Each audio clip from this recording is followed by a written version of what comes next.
Hello student, good evening all of you. I am Alok Chaturvedi from Barda Azamgarh. Today we study about Henry Law, which is the most important topic of the chemistry. Okay? Dear students, in the last class we study about solution of gases. Some gases how making solution. Then today, as the same parts of the solution of gases, we study about Henry law. Okay प्यारे बच्चों, आज की class में हम आपको Henry law के बारे में डिस्कस करेंगे, जो कि सॉल्यूशन का ये फर्स्ट लॉ है. जो कि आपको बता दे, आपको इसके आगे राउल्स लॉ भी फॉलो करना है. राउल्स लॉ तभी आप जान पाएंगे जब आप हेनरी लॉ के बारे में जानेंगे. हेनरी लॉ होता क्या है? हेनरी लॉ जो होता है, आपको बता दें, जैसे कोई गैस है, जब वो किसी लिक्विड में सॉल्युबल होकर के सॉल्यूशन को प्रोड्यूस करता है, मेक करता है, तो कुछ प्रेशर होते हैं उसमें. माने जब भी गैस सॉल्युबल होगा लिक्विड में तो कुछ प्रेशर होगा कि नहीं प्रेशर? तो वह प्रेशर के बारे में हमको कुछ डिस्कस करवाता है हेनरी लॉ. जैसे कि आपको बताए कि जो हेनरी लॉ दिया गया था, वह हेनरी लॉ इन 1803 में दिया गया था. 1803 में दिया गया था. जो हेनरी लॉ प्रपोज किया गया था वो 1803 ईस्वी में किया गया था. याद रखिएगा, हेनरी का जो नियम है वो 1803 में दिया गया था. यह नियम किसी गैस का जब लिक्विड में सॉल्यूशन बनता है तो उसकी सॉल्युबिलिटी और प्रेशर पर क्या इफेक्ट पड़ता है उसके बारे में बताता है. कोई गैस जब लिक्विड में डिसॉल्व होगा, कोई गैस किसी लिक्विड में डिसॉल्व होगा, तो उसमें प्रेशर का क्या इंपॉर्टेंस होता है, यह हमको हेनरी लॉ बताता है. ओके, हेनरी लॉ होता क्या है आपको बता दें जानकारी के लिए. कोई गैस है जब लिक्विड में सॉल्युबल हो तो वह केमिकल रूप से क्या हो, चेंजेबल ना हो, केमिकल रूप से चेंज ना हो. फिर सुनिएगा, कोई गैस जब वाटर में डिसॉल्व हो तो वह रासायनिक रूप से परिवर्तित ना हो, माने डिसॉल्व होने के बाद भी उसकी केमिकल प्रॉपर्टी वही रहे. तो जो गैस उसमें सॉल्युबल होगा लिक्विड में, उस गैस का जो मास होगा और जितनी प्रेशर से सॉल्युबल होगा, वह दोनों एक दूसरे के डायरेक्टली प्रोपोर्शनल होता है. आइए जानते हैं क्या मैंने बोला. मैंने कहा कि जो गैस है उस गैस का जो मास होगा और जो उसमें डिसॉल्व गैस होगा उसमें जो प्रेशर होगा एट कांस्टेंट टेम्परेचर, दोनों एक दूसरे के क्या होंगे, डायरेक्टली प्रोपोर्शनल होंगे. फिर सुनिएगा मेरी बात. मैंने बताया कि कोई गैस लिक्विड में डिसॉल्व, और जब डिसॉल्व होगा तो जो गैस का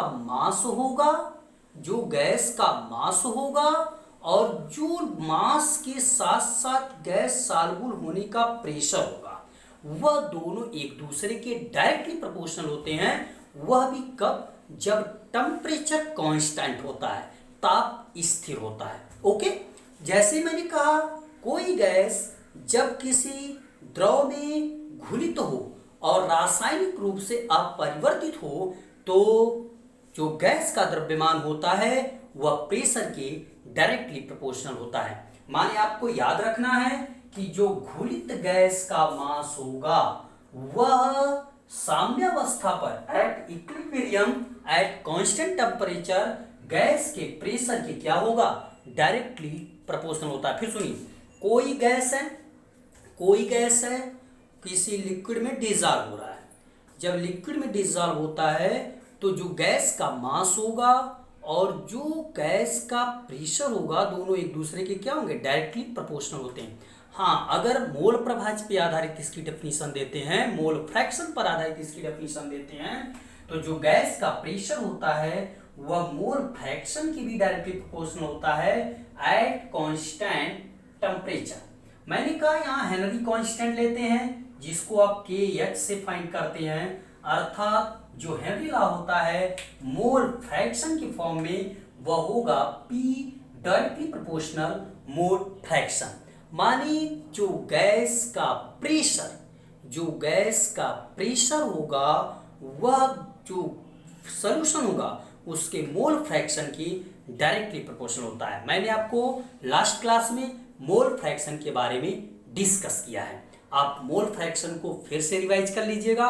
फिर सुनिए, हेनरी लॉ के बारे में मैंने बताया कि वह गैस जो किसी भी लिक्विड में घुलने के बाद रासायनिक रूप से न बदले, वह गैस जो किसी भी लिक्विड में घुलने के बाद रासायनिक रूप से न बदले, तो जो घुलित गैस का द्रव्यमान होगा और जो प्रेशर होगा, गैस का जो प्रेशर होगा, दोनों एक दूसरे के क्या होंगे, समानुपाती होते हैं, डायरेक्टली प्रोपोर्शनल होते हैं। और जब ताप स्थिर हो तब, अगर कहा हेनरी का नियम मोल प्रभाज्य के पद में बताइए, माने हेनरी लॉ मोल फ्रैक्शन के पद में क्या होगा, तो आप कहिएगा कि जो घुलित गैस का प्रेशर होगा, आंशिक दाब होता है, जो पार्शियल प्रेशर होता है गैस का, वह सॉल्यूशन के मोल फ्रैक्शन को चाय से दिखाते हैं, मोल फ्रैक्शन के डायरेक्टली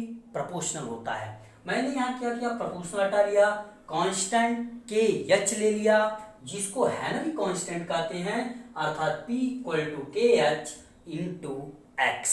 अब थोड़ा सा कुछ लिमिटेशन जान लें, इसकी क्या सीमाएं होती हैं। हेनरी लॉ सभी गैसों के लिए तो होगा नहीं, क्योंकि मैंने इस टॉपिक को स्टार्ट करने के पहले ही बता दिया है कि जो हेनरी लॉ होता है वह उस गैस के लिए है जो किसी द्रव में घुलने के बाद रासायनिक रूप से न बदले। फिर सुनिए, हेनरी लॉ की जो लिमिटेशन, अगर पूछा जाए what is the limitation of Henry law, तो आप कहिएगा कि जो हेनरी लॉ होता है उस गैस के लिए होता है जो किसी लिक्विड में सॉल्युबल होने के बाद केमिकल रूप से अनचेंजेबल हो। ओके, माने रासायनिक रूप से वह बदले ना। जैसे जो रासायनिक रूप से बदल जाता है उसके लिए हेनरी लॉ फॉलो नहीं होता। जैसे एग्जांपल बताएं, जैसे अमोनिया है, सपोज दैट मैंने आपको बताया जैसे अमोनिया है जब वाटर में सॉल्युबल होगा तो यह अमोनियम हाइड्रोक्साइड बना लेगा, अर्थात यह जो लॉ है हेनरी लॉ अमोनिया के लिए फॉलो नहीं होगा। माने हेनरी लॉ अमोनिया गैस के लिए फॉलो नहीं होगा, माने अमोनिया गैस हेनरी लॉ का पालन नहीं करेगा, क्योंकि यह जब जल में सॉल्युबल होगा तो अमोनियम हाइड्रोक्साइड बना लेगा, जिसको कहेंगे यह केमिकल चेंज दर्शा रहा है। क्या दर्शा रहा है? केमिकल चेंज दर्शा रहा है। ओके, अब आइए, जैसे यह लॉ उस गैस के लिए नहीं है जो किसी लिक्विड में सॉल्युबल होकर के आयनिक हो जाए। जैसे यह Cl है, मैंने कहा जैसे यह Cl है, अब वाटर में सॉल्युबल होगा, H पॉजिटिव Cl नेगेटिव, जो आयनिक रूप में डिसोसिएट हो जाए उसके लिए यह लॉ नहीं लागू होगा। हेनरी लॉ आयनिक गैसों के लिए लागू नहीं होता जो द्रव में घुलने के बाद आयनिक फॉर्म में हो जाए। तीसरा, जो हेनरी लॉ होता है वह केवल आइडियल गैस के लिए होता है, वर्चुअल गैस के लिए नहीं होता। केवल आइडियल गैस के लिए होता है, रियल गैस के लिए नहीं होता। फिर सुनिए, हेनरी लॉ केवल आदर्श गैस के लिए होता है, वास्तविक गैस के लिए नहीं होता। हाँ, वास्तविक गैस यदि थोड़े से दाब पर हो, आंशिक दाब पर होता है तो लागू हो सकता है, क्योंकि आंशिक दाब पर वास्तविक गैस आदर्श गैस की तरह गुण प्रदर्शित करते हैं। फिर सुनिए, वास्तविक गैस जो होता है आंशिक दाब पर, पार्शियल प्रेशर पर कुछ आइडियल गैस की तरह बिहेव करते हैं। ओके, फिर सुनिए, आपसे पूछ दिया गया हेनरी लॉ क्या है, इसकी सीमाएं बताइए। या हेनरी लॉ क्या है, इसकी दो लिमिटेशन बताइए।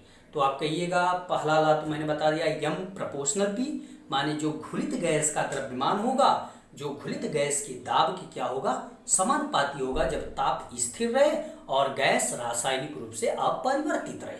याद कर लीजिएगा यह टॉपिक 1803 ईस्वी में दिया गया था, हेनरी के द्वारा दिया गया था।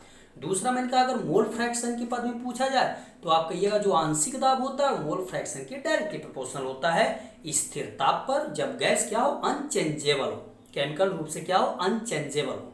लिमिटेशन क्या होती है, लिमिटेशन होती है इसकी कि यह केवल आदर्श गैस के लिए होता है लागू, यह वास्तविक के लिए लागू नहीं होता। हाँ, अगर वास्तविक गैस आंशिक दाब पर होता है तो लागू हो सकता है, क्योंकि आंशिक दाब पर वास्तविक गैस आदर्श गैस की तरह व्यवहार करते हैं।